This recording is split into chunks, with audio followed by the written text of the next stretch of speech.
आपका India news के खास कार्यक्रम किस्सा कुर्सिका में हम इस वक्त फरीदाबाद में मौजूद हैं और फरीदाबाद में तमाम पार्टियां तमाम नेता इस वक्त चुनावी प्रचार में हैं। चुनाव का शोर इस वक्त शबाब पर है, चरम पर है, लेकिन असल में जनता बड़ी खामोश है। जनता के बीच में ये आते हैं और जनता के बीच में ही किस्सा कुर्सी में कौन कौन से किस्से इस वक्त चल रहे हैं उसका चयन भी होता है, चुनाव भी होता है और उसके बाद उस पर चर्चा भी होती है। हमारे साथ जनता भी और साथ में हमारे साथ कुछ खास मेहमान हैं अलग अलग पार्टियों से, उनको आपको से तारुफ कराता हूं। हमारे साथ विजेंद्र नेहरा हैं, बीजेपी के प्रवक्ता, टीवी चैनल पर आप इनको देखते होंगे। हमारे साथ धनखड़ साहब हैं, लंबे समय से पार्टी की सेवा कर रहे हैं, लेकिन इनकी पार्टी का क्या हाल होगा ये बताएंगे। सुमित गौड़ भी कांग्रेस के प्रवक्ता के तौर पर आप देखते हैं और इस बार टिकट के दावेदार भी थे। भाई साहब निराश हो गए? अच्छा, पार्टी के लिए अभी भी उत्साहित है। फौजदार साहब पहले बीजेपी में ही थे, शायद थे, अब लेकिन आम आदमी पार्टी के एक कर्मठ कार्यकर्ता है। इन सबसे जानेंगे कि फरीदाबाद का हाल क्या है और फरीदाबाद में सिर्फ इस सीट की बात नहीं बल्कि अगर लोकसभा के हिसाब से देखें तो क्या इस बार भी वही भागीदारी और हिस्सेदारी विधानसभा में दिखाई देगी। सबसे पहले नेहरा साहब, चूंकि सरकार में आप हैं और सब मिलकर आपसे लड़ रहे हैं, क्या स्थिति आपको दिख रही है कि फरीदाबाद में और पूरे हरियाणा के हिसाब से चुनाव क्या कह रहा है? देखिए अतुल जी, सबसे पहले तो आप बहुत वरिष्ठ पत्रकार हैं, आपका चैनल बहुत प्रतिष्ठित चैनल है और जनता के बीच में इस तरह से आके इस तरह से शो करना, इसके लिए आपको बहुत बधाई। जनता का जहां तक मूड है, देखिए भारतीय जनता पार्टी ने देश के अंदर भी, हरियाणा प्रदेश के अंदर भी जनता की जिस तरह से सेवा की है, ईमानदारी के साथ में, पारदर्शिता के साथ में जो हमने काम किया है, पहले हरियाणा प्रदेश के अंदर माननीय मुख्यमंत्री श्री मनोहर जी ने जो काम किया, उस काम को आगे बढ़ाया माननीय मुख्यमंत्री श्री नायब सैनी जी ने। जिस तरह से ईमानदारी से सरकारी नौकरी देने का क्रम भारतीय जनता पार्टी ने शुरू किया, ईमानदारी से ऑनलाइन ट्रांसफ़र पॉलिसी के माध्यम से हमने ट्रांसफ़र जो शुरुआत करी हरियाणा प्रदेश के अंदर, और हरियाणा की जनता का आशीर्वाद हमारे ऊपर इतना रहा है कि हरियाणा का ट्रेंड है कि हर 5 साल में यहाँ सरकार बदलती है, लेकिन दूसरी बार भी सरकार में आने का हमें जनता ने मौका दिया। तीसरी बार भी जनता का आशीर्वाद भारतीय जनता पार्टी के साथ है, क्योंकि एक तो हमारा संगठन सबसे मजबूत है। कल ही यहाँ पे माननीय गृह मंत्री श्री अमित शाह जी की रैली हुई है, उसमें बड़ी भारी संख्या में लोगों ने आशीर्वाद दिया आके। तो मैं निश्चित रूप से कह सकता हूँ कि यहाँ फरीदाबाद की जो जिले की बात करूँ तो 6 की 6 सीट, लोकसभा की बात करूँ तो 9 की 9 सीट, और पूरे हरियाणा के संदर्भ की अगर बात करूं तो लगभग 62 से ज़्यादा सीटें लेकर के भारतीय जनता पार्टी तीसरी बार जनता जनार्दन के आशीर्वाद से सरकार बनाएगी। ये जो 62 वाला आपने एक नया नारा दिया है। सुबह जब मैं यहाँ पर पहुंचा तो मोहनलाल बड़ौली साहब और मूलचंद शर्मा, उन दोनों लोगों से मेरी बातचीत हुई, मैंने उनका भी इंटरव्यू किया और वो 62 का जिक्र वहीं से शुरू हुआ। अभी थोड़ी देर पहले विपुल गोयल से भी बात हुई, उनका भी इंटरव्यू के दौरान उन्होंने भी ये 62 का, कल देर रात आप लोग की बैठक हुई है, 62 का कॉन्सेप्ट क्या है? देखिए, माननीय गृह मंत्री श्री अमित शाह जी ने फरीदाबाद में जो पार्टी के जो वरिष्ठ नेता हैं, हमारे चुनावों के जो प्रभारी हैं, हमारे माननीय प्रदेश अध्यक्ष हैं, उन सब के साथ में एक बैठक करी और बैठक करने के बाद में जो पार्टी का इंटरनल सर्वे होता है, पार्टी की जो रिपोर्ट होती हैं, बहुत सारी रिपोर्ट होती हैं, मैं सबका खुलासा तो यहाँ नहीं कर सकता, लेकिन अतुल जी, एक जो निष्कर्ष जनता की राय से निकल के आया है वो ये है कि इस बार भारतीय जनता पार्टी के लगभग 62 से अधिक सीटें लेकर के तीसरी बार हरियाणा प्रदेश के अंदर जनता के आशीर्वाद से हमारी सरकार बनेगी, क्योंकि हमारा नेतृत्व तो बहुत मजबूत है, ईमानदार नीतियाँ हैं हमारी केंद्र से लेकर प्रदेश तक, और मजबूत संगठन हमारे पास में है, जनता का आशीर्वाद भी। और हरियाणा का ट्रेंड है कि देश में जिसकी सरकार होती है, हरियाणा प्रदेश में उसी की सरकार बनती है। तीसरी बार में एनडीए की सरकार, भाजपा की सरकार केंद्र में मोदी जी के नेतृत्व में बनी है। इसी तरह से मनोहर जी के नेतृत्व में हमारी पहली बार यहाँ सरकार बनेगी। जो विपक्ष में कांग्रेस पार्टी है, ना तो अभी तक मुख्यमंत्री का चेहरा वो लोग तय कर पाए हैं, ना 15 साल से कोई संगठन उनके पास में है। कुमारी सैलजा, भूपेंद्र सिंह हुड्डा जी, सुरजेवाला जी, धड़ों में कांग्रेस पार्टी बटी हुई है। इस कांग्रेस पार्टी का हाल बहुत बुरा होना है। इनके जो प्रभारी हैं वो खड़े होकर रो रहे हैं, दीपक बावरिया जी, कि मैं तो चाहता था कार्यकर्ताओं को टिकट मिले, लेकिन मिल नहीं पाई है। तो कांग्रेस पार्टी की जमीन भी नहीं है, खिसक चुकी है जमीन। और यहाँ पे भी अगर मैं बात करूँ, पहले भी कांग्रेस पार्टी को हमने हराया, फिर तीसरी बार हराएंगे, और भारतीय जनता पार्टी के अंदर जैसे देश में बनी, हरियाणा प्रदेश के अंदर सरकार बनेगी, मजबूती से सरकार बनेगी। ठीक बात है, जरा कांग्रेस के प्रवक्ता से इसका जवाब ले लेते हैं। आप लोगों ने कहा कि आपका इंटरनल सर्वे कह रहा है कि 50 के ऊपर है और कई बार तो आप लोगों के नेता को मैंने सुना, उन्होंने कहा कि 65 के आसपास सीटें हैं। आपकी 65 बची हुई हैं, उसमें से 62 कह रहे हैं ये ले जा रहे हैं। अतुल जी, सबसे पहले तो फरीदाबाद लोकसभा के विधानसभा क्षेत्र फरीदाबाद 89 में आपका स्वागत है। और साथ ही मैं पहले अब आपके सवाल के जवाब पे आना चाहता हूँ। देखिए, एक वो कहावत बना गए हैं, खिसियानी बिल्ली खम्बा नोचे, ठीक है। इतना तो ये मेरे जो साथी प्रवक्ता है नेहरा जी बीजेपी के, ये तब बोल रहे हैं, अभी इन्होंने आपको हाल में ही बोला कि 62। मैं याद दिलाना चाहता हूँ यहाँ बैठे हुए सभी लोगों को, पिछले चुनावों में इनका नारा था अब की बार 75 पार, और ये आ गए बैसाखियों पर। जेजेपी की बैसाखी से इनकी सरकार बनी और लंगड़ी सरकार इनकी बनी और चलती रही इनकी। इसीलिए जब ये 75 के नारे से बैसाखी पे आ गए तो 62 के नारे से ये आप देख लेना, ये 20 से 15 सीटों पे रहेंगे ये लोग। ये इस समय सर्वे में आ चुका है। अब आता हूं उनकी दूसरी बात। अब इन्होंने कहा कांग्रेस के पास ये नहीं है, कांग्रेस के पास वो नहीं है। ये श्रीमान जी भूल गए, अभी हाल ही में चंद महीने 3-4 महीने पहले हुए लोकसभा चुनावों में कांग्रेस पार्टी ने इनको धूल चटाई है।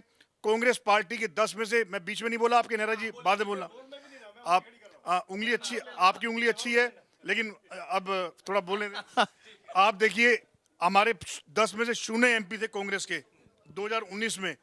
2024 में लोकसभा चुनाव आया, 10 में से 5 में रिकॉर्ड तौर पे कांग्रेस पार्टी के प्रत्याशी लोकसभा चुनाव जीते, और जिन 5 में हमारे हैं उनमें से भी 4 में टक्कर दी है, बिल्कुल नेक टू नेक फाइट दी है।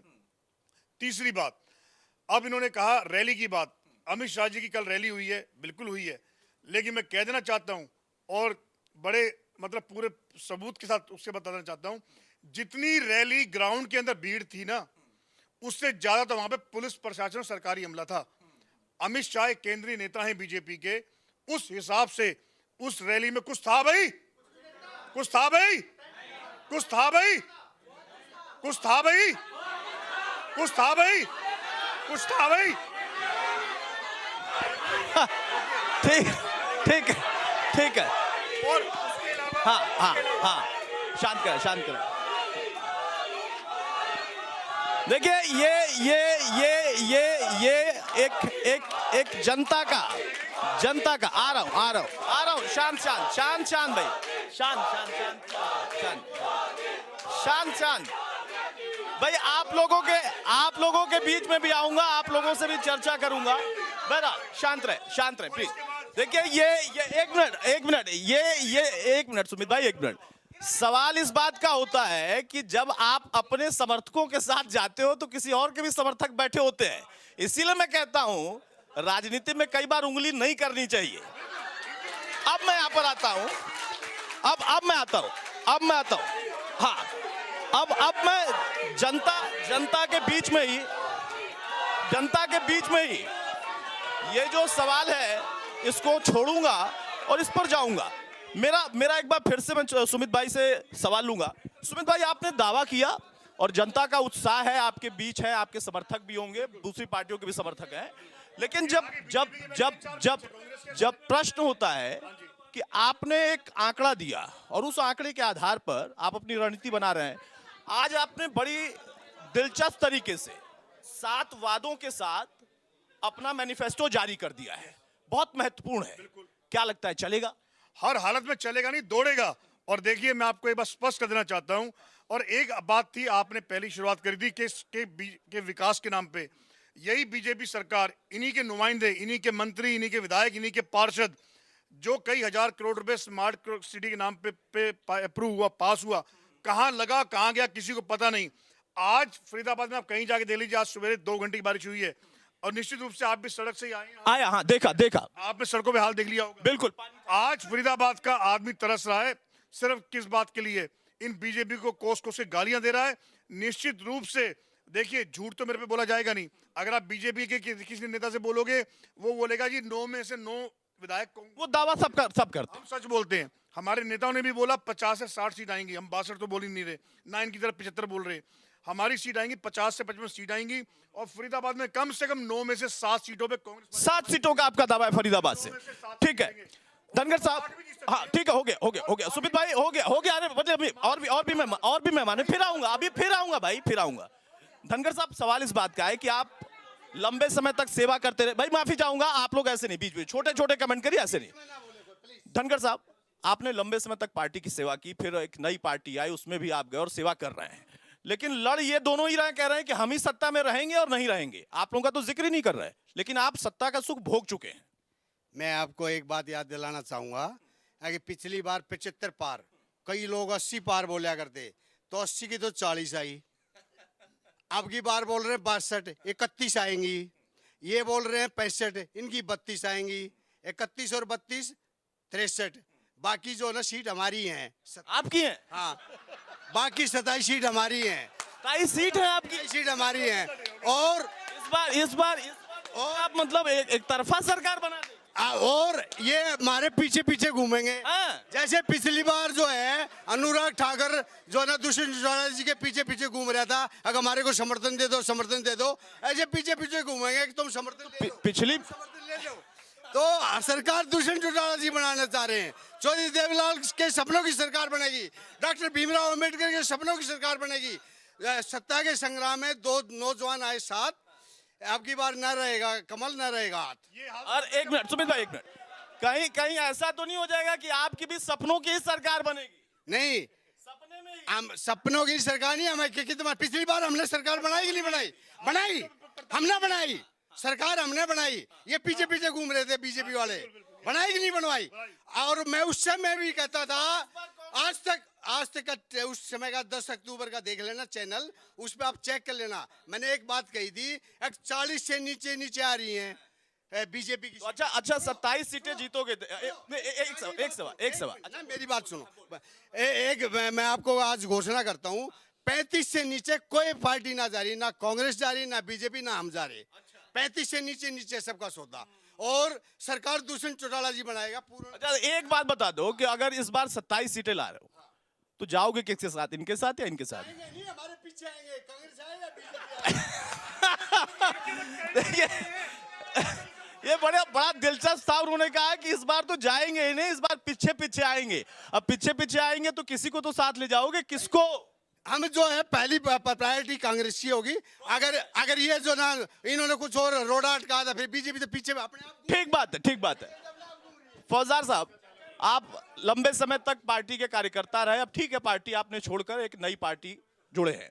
उस पार्टी के जो प्रमुख नेता हैं वो जेल से भी बाहर निकले हैं, उन्होंने अपना इस्तीफा भी दिया और उन्होंने कहा कि मैं अपनी ईमानदारी को साबित करूंगा चुनाव में। लेकिन हरियाणा में चुनाव है और आम आदमी पार्टी जो कि कांग्रेस के साथ गठबंधन चाहती थी, लोकसभा में हुआ भी लेकिन विधानसभा में नहीं हो पाया संभव।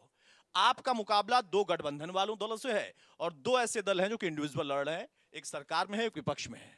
कितनी मजबूत लड़ाई? देखिए मैं आपको बताऊं, हमारी लड़ाई केवल उन मजदूरों के बच्चों के लिए जिनको स्कूल नहीं मिलता, हमारी लड़ाई केवल उन मजदूरों और गरीबों के लिए जिनको इलाज नहीं मिलता, और हमारी लड़ाई हर उस महिला के लिए है जिसको सुरक्षा नहीं मिलती। आपको मैं बताऊं, जहां हम सीटों की बात कर रहे हैं, कोई भाई 35 बता रहा है, कोई 45 बता रहा है, कोई 65 बता रहा है, लेकिन सत्य बात यह है, आप दिल्ली और पंजाब के चुनावों के नतीजों को देखेंगे, जिस दिन नतीजा आता है उस दिन हम सरकार में आते हैं, सर्वे में हमारी पार्टी नहीं आती। और आने वाले समय में हरियाणा के अंदर भी ऐसा ही कुछ बदलाव आपको देखने को मिलेगा। और जो स्मार्ट सिटी की बात हमारे भाई साहब कर रहे थे, मैं आपको बड़े दुख के साथ बताना चाहता हूं, आज से 3 दिन पहले ओल्ड फरीदाबाद के अंडरपास पर 2 परिवारों के चिराग उस अंडरपास के अंदर गाड़ी डूब करके मरने से उनकी मौत हो गई। इस तरीके का स्मार्ट सिटी बन रहा है। 1 महीने पहले बल्लभगढ़ में एक नाले पर, खुले नाले में एक घर के चिराग की मृत्यु हुई है, जो उस नाला बारिश के अंदर इतना लबालब था, जो ऑन रिकॉर्ड तो कवर्ड है लेकिन वो खुला हुआ था। एक परिवार का चिराग, जो 23 साल का जवान बच्चा ग्रेजुएट, उसमें उसकी डूब करके डेथ हुई है। तो इस प्रकार के हम स्मार्ट सिटी को देख रहे हैं चारों तरफ। मैं आपको बताना चाहता हूं, फरीदाबाद का विकास कुछ हुआ नहीं है। यहाँ पर कुछ नेताओं का विकास जरूर हो गया है, लेकिन आने वाले समय में जितना भी इन्होंने जो कुछ घोटाले किए हैं और जनता को दुखी किया है, लोगों की जान लेने का काम किया है, जनता इसका फौजदार भाई एक चीज तो मैं मानता हूं कि आप सभी लोगों की जिम्मेदारी है कि अपनी अपनी पार्टी के लिए आप प्रवक्ता के तौर पर, नेता के तौर पर, और आप तो कैंडिडेट भी हैं, तो दावा पूरा करेंगे, ये आपका लोकतांत्रिक अधिकार है, इस पर किसी को आपत्ति नहीं होनी चाहिए। लेकिन आप कांग्रेस से ज्यादा मजबूत कैसे लड़ रहे हैं ये बताइए, आप जेजेपी से कैसे ज्यादा मजबूत लड़ रहे हैं ये बताइए। मैं आपको एक बात बता देता हूँ, पंजाब के अंदर हम चुनाव लड़ने गए, हमारे सामने बीजेपी, अकाली दल, कांग्रेस और बसपा 4 राष्ट्रीय पार्टियां थीं, हमारी क्षेत्रीय पार्टी थी। जिस दिन हम चुनाव करके नतीजा लेकर के निकले, हमारी पार्टी उधर 117 में से 92 सीटें जीती है, एब्सोल्यूट मेजॉरिटी, और आज तक का ऑल टाइम हाई पंजाब के अंदर। दिल्ली के अंदर हम चुनाव लड़ने गए, कांग्रेस की सरकार थी, मुख्य विपक्षी दल भाजपा, हमारी पार्टी 0 से शुरू होती है, और जब 70 में से रिजल्ट आया हमारी 67, कांग्रेस 0, आज भी 0 है, भाजपा 3 पे आई, आज 8 तक पहुंची है। मैं आपको बताना चाहता हूं, हमारी पार्टी केवल गरीब मजदूर और इस जनता के लिए काम करने वाली पार्टी है। आने वाले समय में हरियाणा के अंदर के जो नतीजे आपको देखने को मिलेंगे। मतलब मैं मोटा मोटा ये समझूं कि आप पंजाब और दिल्ली में जो काम कर रहे हैं उसके आधार पर अपना जीत दावा इसका कर रहे हैं। एक छोटा सा जवाब मेरा सा मैं आपसे ले लूं, उसके बाद मैं जनता के बीच में जाऊंगा। भाई सभी लड़ रहे हैं, सब मजबूत लड़ रहे हैं, लेकिन सब आपको ही हराने के लिए लड़ रहे हैं। और ताऊ का तो जो दावा है बहुत खतरनाक है। वो कह रहे हैं कि इस बार सबको पीछे पीछे उन्हीं के आना पड़ेगा। 27 सीटें, 10 में तो आपके साथ उन्होंने सत्ता चलाई, अब कह रहे हैं 27 लाकर सबको अपने पीछे ले आएंगे। अतुल जी, इन दोनों साथियों के लिए, आप पार्टी के भी और जेजेपी के भी हमारे साथी के लिए 2 पंक्तियां कहना चाहूंगा कि पल्ले नहीं है दाने, अम्मा चली भुनाने, तुम्हारे पांव के नीचे जमीन नहीं, और कमाल यह है कि फिर भी तुम्हें यकीन नहीं। जिस पार्टी की रविंद्र जी बहुत बड़ी बड़ी बात कर रहे थे, उस मैं वही आपको बता रहा हूं कि इन पार्टियों का हरियाणा प्रदेश के अंदर कोई अस्तित्व नहीं है।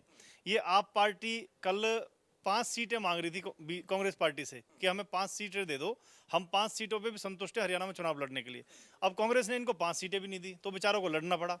90 में से एक भी सीट पे दारू वाली पार्टी की जमानत बच जाए ना तो उसको मैं जीत मान लूंगा। आप मेरे से बोल देना विजेंद्र जी आपका आकलन गलत था, इनकी जमानत बच चुकी है। इनकी लड़ाई नोटा से है। केजरीवाल जी ने दिल्ली में कहा था अगर मुझे जेल में देखना चाहते हो तो 7 की 7 सीटें हरा दो, और मुझे जिताना चाहते हो और मुझे बाहर निकालना चाहते हो जिता दो। जनता ने कहा जेल के अंदर रहो, 7 की 7 सीटें इनको हरा दिया दिल्ली में, गठबंधन में होने के बावजूद भी। और देखिए कमाल की बात देखिए, तीसरी बार दिल्ली के अंदर तीसरी बार केजरीवाल जी 7 की 7 लोकसभा सीट हारे हैं, और ये कह के हारे हैं कि जनता मुझे जेल में देखना चाहती है, बाहर जनता ने कहा जेल में। तो इन लोगों का कोई अस्तित्व नहीं। जहां पंजाब की ये लोग बात कर रहे हैं, 1200 करोड़ रुपए का लोन लिया है पंजाब सरकार ने, वहां पंखे से रस्सी बांध के तो चलाना पड़ता है पंखा, बिजली आती नहीं है, किसान धरने पे बैठे हैं। कांग्रेस हाँ तो याद दिला रहे हैं। तो वो चीज देखिए, हरियाणा प्रदेश की जनता बहुत जागरूक है। 2014 से लेकर 24 तक आज तक दारू का घोटाला करने वाली दारू वाली पार्टी की है जमानत नहीं बची। इनकी लड़ाई नोटा से रही है हमेशा। क्यों रही है? क्योंकि एसवाईएल का पानी हमें देते नहीं। जिस दिन पंजाब में सरकार बनी, पहला डिसीजन हुआ चंडीगढ़ से हमसे हड़पना चाहते हैं। तो इन लोगों का हरियाणा में कोई झूठ और मुफ्तखोरी की राजनीति हरियाणा में नहीं चलती। कुछ कह रहे थे सर आप? भाई बड़ी नाराजगी है लोगों में एक दूसरे के प्रति, मुद्दों इधर देखिए, इधर कैमरा इधर है सर। सुमित जी कह रहे थे कि एक भी स्कूल या कॉलेज नहीं बनवाया। ये बल्लभगढ़ जाएं, सुषमा स्वराज कॉलेज, वो कहाँ पे बना हुआ है? वो किसने बनवाया? कांग्रेस ने बनवाया क्या?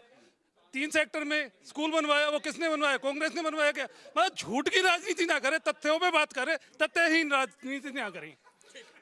भाई तथ्यों की बात करें, क्योंकि जनता जनार्दन सब जानती है। और उसमें आप देखिए, हो सकता है कि यहाँ पर कुछ बैठे हुए लोग कांग्रेस के समर्थन में हो, कुछ बीजेपी के समर्थन में हो। अच्छा, आप तो अलग वाले हैं। हाँ, आप एक कहा इतना शेर को डरना जितना टपका को है। कौन टपका है, कौन शेर? यू कहावत हम भूल गए। धन्यवाद मोदी जी, आपने दोबारा टपका याद दिलाया। अच्छा, मुद्दा क्या है? मैं बता रहा हूँ भाई साहब, पहले तो राम मंदिर टपको, फिर संसद भवन टपक गो। बल्लभगढ़ में एक स्कूल बनाया इन्होंने मंडी तोड़ के। बल्लभगढ़ में इन्होंने एक स्कूल बनाया पुरानी बिल्डिंग तोड़ के, वो पहली बारिश में ही टपक गो। कैसे टपक?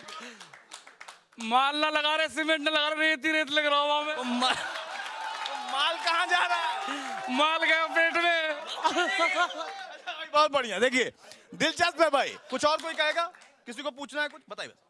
हमारी गली मोहल्ले में पीने का पानी है जो सीवर का आ रहा है, बिल्कुल चावला कॉलोनी, मूलचंद शर्मा, कितनी बार शिकायत कर ली, लेकिन सीवर का पानी आ रहा है पीने के लिए, नहाने के लिए सीवर का पानी आ रहा है। कोई देखिए, ये मुद्दा है, सीवर का पानी है, पानी पीने के लिए चाहिए लेकिन सीवर का पानी नहीं चाहिए भाई। तो ये मुद्दा है और इस मुद्दे के आधार पर वोट पड़ेगा। आप दबाव बनाकर, आप किसी को धमकाकर नहीं कह सकते कि नहीं आप वोट हमें ही दीजिए। वो अधिकार जनता के पास होता है और उसके लिए बाकायदा व्यवस्था होती है। उसमें देखेंगे कि आगे उस मुद्दे का क्या निदान कैसे निकालेंगे सरकार के लोग। और सरकार अब चूंकि रही नहीं, अब वो चुनाव में जा चुके हैं, तो वहां पर उनके लिए चुनौती थोड़ी बड़ी होगी। एक छोटी सी यहां पर जो बात थी वो यही थी कि आखिर आप क्यों मुद्दों से अलग भटक जाते हो। नेहरा साहब, बहुत सारे सवाल थे, उनका जवाब दीजिए। अतुल जी, देखिए सीवर की जो इन्होंने बात करी, हमारी सरकार ने पहली बार हरियाणा के इतिहास में फरीदाबाद के अंदर नई सीवर लाइन डालने का काम भारतीय जनता पार्टी की सरकार ने किया है। पहले यहाँ पे जो पूर्व में उद्योग मंत्री रहे श्री विपुल गोयल जी, उन्होंने लगभग 150 करोड़ रुपए की लागत से सेक्टरों में और कॉलोनियों में, भारत कॉलोनी के एरिया में नई सीवर लाइन डालने का काम हमारी सरकार ने किया। बल्लभगढ़ के अंदर श्री मूलचंद शर्मा जी ने ये काम किया है। और हर घर नल से जल योजना के माध्यम से मीठा पानी हमने पहुंचाने का काम किया है। यहाँ यमुना में छायसा के पास में ये गांव पड़ता है छायसा, वहां से रेनीवेल के माध्यम से मीठा पानी 185 गांवों के अंदर पहुंचाया। ये भारतीय जनता पार्टी की सरकार ने मीठा पानी घर घर पहुंचाने का काम किया है। हमने सीवर डालने का काम किया है, चाहे सड़क है, सीवर है, बिजली है, पानी है, शिक्षा है, स्वास्थ्य है, सुरक्षा है, हर विषय के ऊपर भारतीय जनता पार्टी की सरकार ने काम किया है। इसीलिए देश में तीसरी बार सरकार बनी है और इसलिए डंके की चोट पर कहता हूं, देखेंगे 5 तारीख को देखेंगे और 8 तारीख को समझ लेंगे कि क्या हुआ। धनखड़ साहब, आखिरी कमेंट है। आप मिठाई खिलाएंगे, आपको भारतीय जनता पार्टी की सरकार बनेगी। जननायक जनता पार्टी के नेता दुष्यंत चौटाला जी के द्वारा किए गए कार्यों के आधार पर हम चुनावी मैदान में जा रहे हैं। चाहे हमने वो महिलाओं को 50% पंचायतों में और 8% बैकवर्ड ए क्लास को आरक्षण देने का कार्य किया हो, चाहे 33% राशन डिपो में महिलाओं को आरक्षण देने का कार्य किया हो, चाहे हमारे रविदास मंदिर जो कुरुक्षेत्र में 5 एकड़ जमीन अलॉट करने का कार्य किया हो, चाहे हमने किसानों के जो 24 घंटे के अंदर फसल खरीदने का काम किया हो, किसके आधार पर आप जीते? जल्दी से। चाहे 72 घंटे के अंदर किसानों को पेमेंट देने का कार्य किया हो, इन मुद्दों के आधार पर हम चुनाव में जा रहे हैं। और जो मैंने बताया था, हम 27 सीटें जीतकर 27 सीटें जीतकर दुष्यंत चौटाला जी को मुख्यमंत्री बनाने का कार्य करेंगे। ठीक बात है। अतुल जी, साफ तौर पर कहना चाहता हूं, आज जितने भी सर्वे चाहे बीजेपी ने कराए हैं और चाहे कांग्रेस ने कराए हैं, हर सर्वे के मुताबिक कांग्रेस 50+ सीटों पे कांग्रेस पार्टी चुनाव जीतने जा रही है और निश्चित रूप से हरियाणा में कांग्रेस पार्टी की सरकार बनने जा रही है।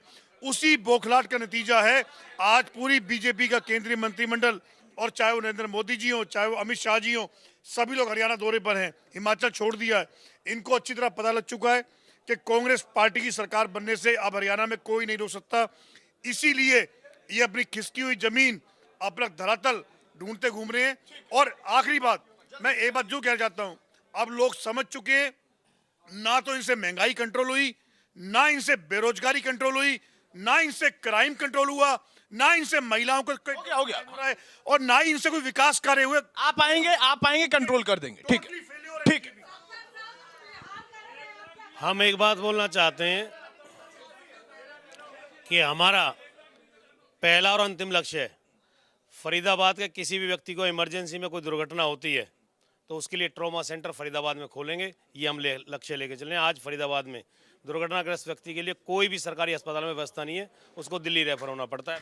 बहुत बढ़िया। देखिए, कुछ लोग हैं जो कि मौका चाहते हैं क्योंकि अभी तक वो सरकार में नहीं थे, और कुछ लोग हैं जो कि सरकार में रहने के बाद फिर से मौका चाहते हैं क्योंकि उनको जनता की सेवा करनी है। क्योंकि जितनी भी पार्टियां और जितने नेता हैं, उनका एक ही लक्ष्य होता है कि वो जनता की सेवा करे। जब सेवा नहीं कर पाते हैं तो बौखला जाते हैं, और जब सेवा करने का मौका मिलता है तो भूल जाते हैं। हकीकत यही है। फिलहाल किस्सा कुर्सी में आज